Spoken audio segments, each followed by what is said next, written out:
Pocket Full of Colors, The Magical World of Mary Blair, Disney Artist Extraordinaire, by Amy Guillermo and Jacqueline Tourville, illustrated by Brigette Barrager.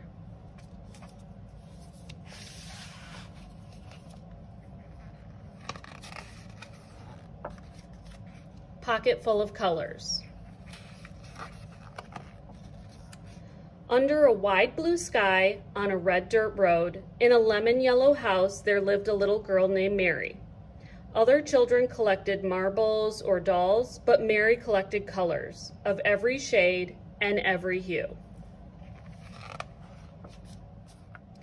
One day, Mary's parents announced they were moving out west.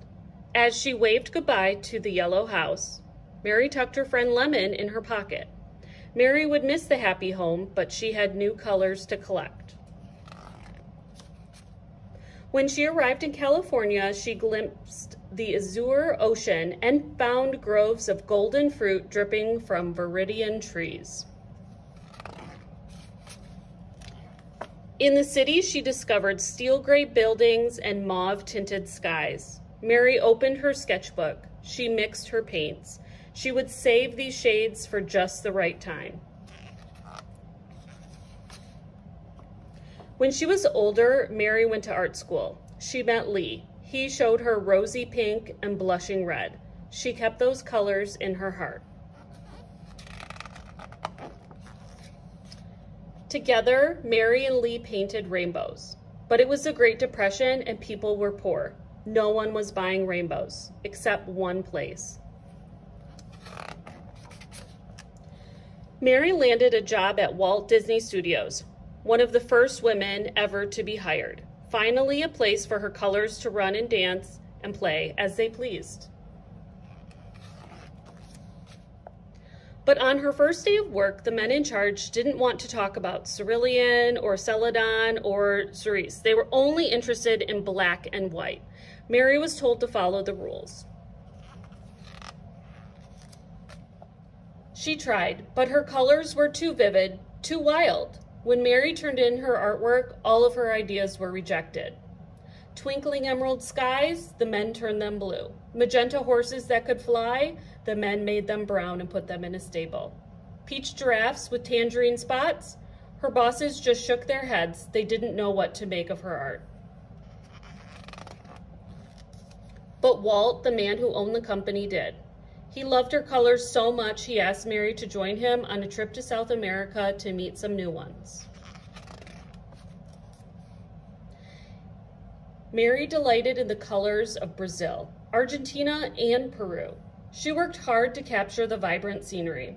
When it was time to go home, Mary's bags burst with fuchsia, teal, aquamarine, indigo, lime green, and banana yellow. After Mary returned to Disney, her concept art for the studio's upcoming films grew even more adventurous as she drew upon the eye-popping shades she'd observed in South America. Cinderella needed a teal pumpkin coach. The caterpillar in Alice in Wonderland could only be aquamarine, and the mermaids in Peter Pan simply had to be lime green. This time, some of Mary's ideas were accepted, but most of her art was still considered too modern, too abstract, and just not right. Mary's colors encouraged her to leave the men with their black lines and strict rules. So she did. Mary quickly found new work designing advertisements, illustrating picture books for children, and creating sets for plays and television commercials. She enjoyed the freedom of these new jobs. But Mary missed Walt. Then one day, out of the blue, her phone rang. It was Walt. "Mary, I have a project for you. I need your wild and beautiful colors," his voice boomed. Walt explained his idea to build a magical ride that would teach people about cultures from around the world. The ride had to be full of color, which meant there was only one person for the job. "Mary, you know about colors I've never even heard of before." Mary smiled, and then she frowned as she remembered the rules and the lines and the men in charge who didn't understand her colors or her style of art. There was only one way to answer. "Yes," said Mary, but her yes came with a condition. This time, Mary wanted to be the one in charge. Walt welcomed her aboard. Mary's paint seemed to sparkle when she hung up the phone. She had never been to places like China or Morocco or Kathmandu, but her colors had. Sitting down to work, she squeezed out dabs of paint: lemon yellow, aquamarine, and azure, mauve, taupe, and tangerine, russet, sienna, and steel gray, celadon, cerulean, cerise, magenta, teal, indigo, and emerald shined from her palette. And when she picked up her brush, the colors Mary had so carefully collected all her life took her on a trip around the globe. When the work was done and the ride opened, people gasped in awe. "It's a Small World" was a sensation.